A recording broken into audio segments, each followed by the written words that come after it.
My sister Rebecca's voice carried across the church parking lot, loud enough for the lingering mourners to hear. "You have some nerve showing up here. You ruined his life, and now you want to play the grieving daughter." I'd just walked out of St. Mary's after my father's funeral service, exhausted from holding back tears through 2 hours of eulogies that painted a picture of a man I barely recognized. The successful businessman, the devoted family man, the pillar of the community. No one mentioned the man who'd stopped speaking to me 5 years ago. "Rebecca, please, not here, not today." "When else? You've been hiding for 5 years, disappeared after what you did, and now Dad's dead and you show up like you have any right to mourn him?" People were stopping, watching. My father's business partners, church friends, distant relatives, all witnesses to my public humiliation. "I didn't do what you think I did. You embezzled $300,000 from Dad's company. You nearly bankrupted him. You destroyed his reputation, his business relationships, his health. The stress of what you did probably killed him." I was framed. "Of course you were. That's what all criminals say. The evidence was clear, Vanessa. The money disappeared through your accounts. Dad fired you, reported you to the police, and cut you out of his life. And you ran away, rather than face what you'd done." My younger brother Marcus appeared, his face sympathetic but distant. "Maybe we should do this somewhere private." "No," Rebecca snapped. "Everyone here should know what she did. Should know why Dad died with a broken heart. Should know she's probably just here hoping to get something from his estate, even though she stole from him while he was alive." I felt the familiar shame washing over me. The shame of being accused, of being disbelieved, of having my father look at me with disgust and disappointment before cutting me out of his life completely. I'd tried to prove my innocence, tried to show him the evidence I'd found suggesting someone else had framed me, but he'd refused to listen, refused to even see me. "I loved Dad," I said quietly. "I would never have stolen from him." "But you did. And he died knowing his oldest daughter was a thief, died unable to trust anyone after you betrayed him. So yes, you ruined his life. And you don't get to stand here now and pretend you're sorry." A man in an expensive suit approached. Late 60s with silver hair and the kind of composed authority that suggested he was used to handling difficult situations. "Excuse me, are you Vanessa Morrison?" "Yes." "I'm Walter Brennan, your father's attorney. I need you to attend the will reading. It's scheduled for tomorrow at 2 p.m. at my office, but there are some preliminary matters we need to discuss today. All of you, actually." He looked at Rebecca and Marcus. "If you could follow me to my car, we can talk privately." "She's not getting anything," Rebecca said. "Dad cut her out of everything. He told me so." "Did he? Or did you assume that's what he would do?" Mr. Brennan's voice was mild, but his eyes were sharp. "Please. This is important, and your father was very specific about how he wanted this handled." We followed him to a black Mercedes parked under the oak trees at the edge of the lot. He opened the trunk and pulled out a leather briefcase, then motioned for us to sit on a nearby bench. "Before I read your father's will tomorrow, he asked me to share something with all 3 of you. He knew there would be confrontation. He knew Rebecca would likely make accusations. And he wanted to make sure you all heard the truth before we proceeded with estate matters." He pulled out a folder and handed it to me. Inside were police reports, forensic accounting documents, and legal correspondence I'd never seen before. "What is this?" I asked, my hands shaking. "Proof of your innocence. Your father hired a private forensic accounting firm 6 months after you left. He was dying, liver cancer, which he kept private from most people, and he wanted to settle his affairs properly. That meant finally getting to the absolute truth about what happened with that missing $300,000. Rebecca grabbed the folder from my hands.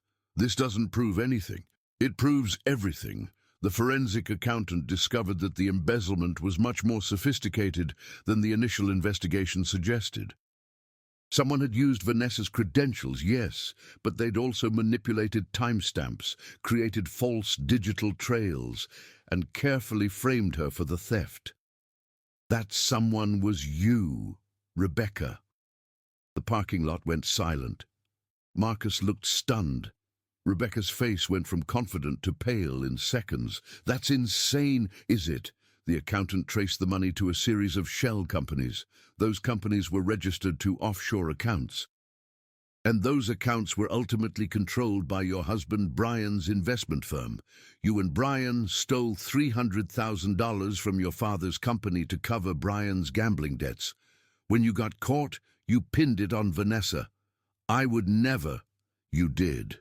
Your father has documentation, security footage showing you in the office at odd hours, email logs showing you accessed Vanessa's accounts, financial records proving the money ended up in accounts you controlled. He spent 3 months verifying every detail before he was satisfied. Rebecca was shaking her head. Dad knew this. For how long? 6 months. He confronted you 4 months ago. Do you remember that conversation? Her face changed, from denial to recognition to fear. He said he wanted to discuss some financial irregularities. I thought he meant I didn't think he actually knew. He knew everything. He gave you a chance to confess, to apologize to Vanessa, to make restitution. You refused. Told him he was confused from the cancer medication, that Vanessa had obviously fabricated evidence to clear herself. You showed no remorse whatsoever. Mr. Brennan pulled out another document. That's when your father changed his will and wrote this letter. He asked me to read it to all 3 of you before tomorrow's formal reading. He opened the envelope and began reading.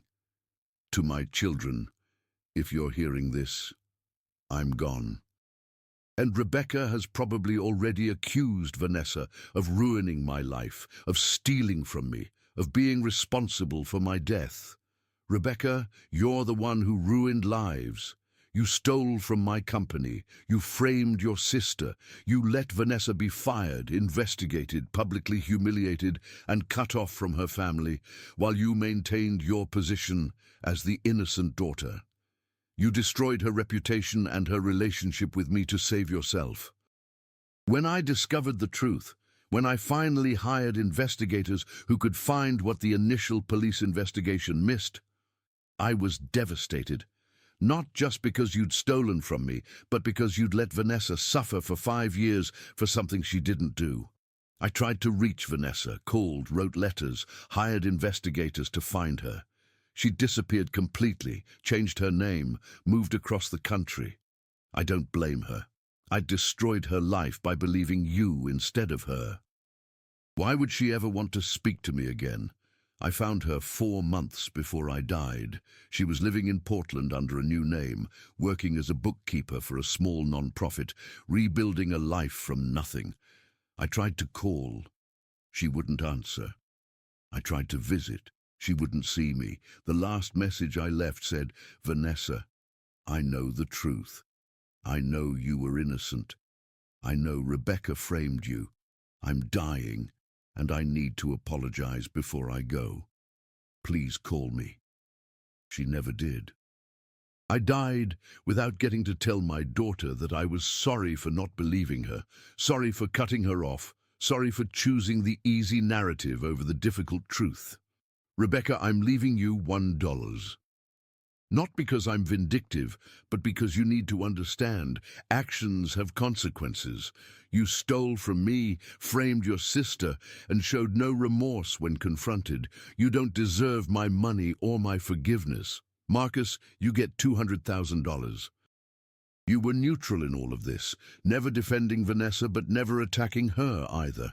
That's not courage, but it's not cruelty either. Vanessa, you get everything else. The house, the company, the investments, all remaining assets. Current value approximately $3.8 million. This doesn't make up for 5 years of thinking your father believed you were a thief. But it's something. More importantly, I'm giving you these documents. Proof that you were innocent. Proof that Rebecca framed you. Proof that I discovered the truth and tried to find you to apologize. I hope you can forgive me for not believing you from the start, for choosing to accept the easy explanation instead of fighting for my daughter, for letting you be destroyed rather than questioning whether things were as they appeared. You didn't ruin my life, Vanessa. Rebecca did. And I ruined yours by not trusting you. I'm sorry. I love you. And I hope this inheritance and these documents give you some measure of justice, even if they can't give you back the 5 years you lost. With love and deep regret, Dad, I couldn't stop crying. 5 years I'd spent believing my father died thinking I was a thief. 5 years of shame and isolation and rebuilding from nothing. And he'd known. He'd discovered the truth. He'd tried to find me. Rebecca stood up abruptly. I'm contesting the will. Dad was sick. He wasn't thinking clearly. He had 2 independent physicians certify his mental competency, Mr. Brennan said. The will is airtight. And Rebecca, if you contest it, there's a clause that reduces your inheritance to 0. I'd suggest you take the dollar and leave quietly. This is theft. She's manipulated. You're the one who stole from your father's company. Your father documented everything. Would you like me to turn this evidence over to the police? Because that was his other instruction. If you contest the will or continue to publicly accuse Vanessa, I'm to file a criminal complaint on his behalf. Rebecca looked at Marcus desperately. You can't believe this. Marcus shook his head slowly. Did you do it, Rebecca? Did you steal from Dad and frame Vanessa? Brian we were going to pay it back. Oh my God. Marcus stood up and walked away, unable to even look at her. Mr. Brennan handed me a thick envelope.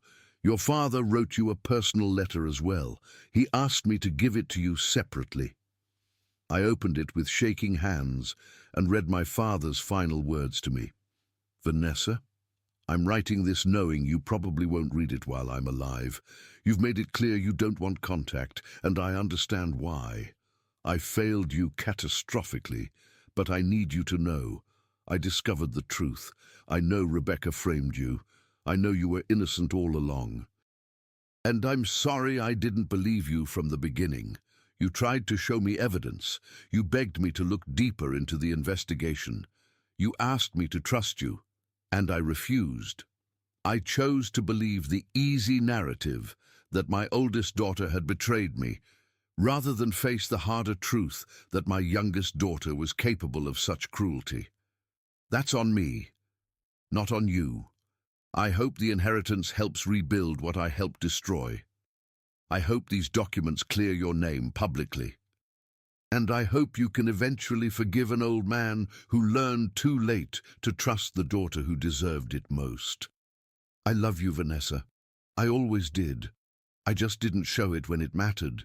Dad. At my father's funeral, my sister said I ruined his life, that I'd embezzled from him, destroyed his health with stress, and probably caused his death, that I had no right to mourn. Then the lawyer told everyone the truth, that Rebecca had stolen the money and framed me, that Dad had discovered this before he died, and that he'd left me his entire estate while leaving her $1. Rebecca and Brian divorced a year later when the evidence became public. She moved to another state. We don't speak. Marcus and I have slowly rebuilt a relationship. He apologized for not standing up for me, for taking the easy path of neutrality when I needed someone to believe me. I took over Dad's accounting firm and renamed it Morrison and Associates. Half the clients left when they learned the embezzler was now the owner. The other half stayed and discovered I was actually excellent at my job and had been innocent all along. But the real gift wasn't the money. It was the proof. The evidence that I'd been right to protest my innocence. The knowledge that my father had eventually believed me, had fought to find me, had tried to apologize before he died. I just wish I'd answered his calls. Wish I'd given him the chance to apologize in person. Wish I'd known he'd discovered the truth before it was too late. At my father's funeral, my sister said I ruined his life. Then the lawyer revealed she was the one who'd ruined mine, and that Dad had known it and tried to make it right. The inheritance gave me financial freedom. The documents gave me vindication. But his final letter gave me something more valuable. The knowledge that my father had loved me enough to keep searching for the truth, even when accepting the lie would have been easier. Sometimes that's enough. Not perfect, but enough.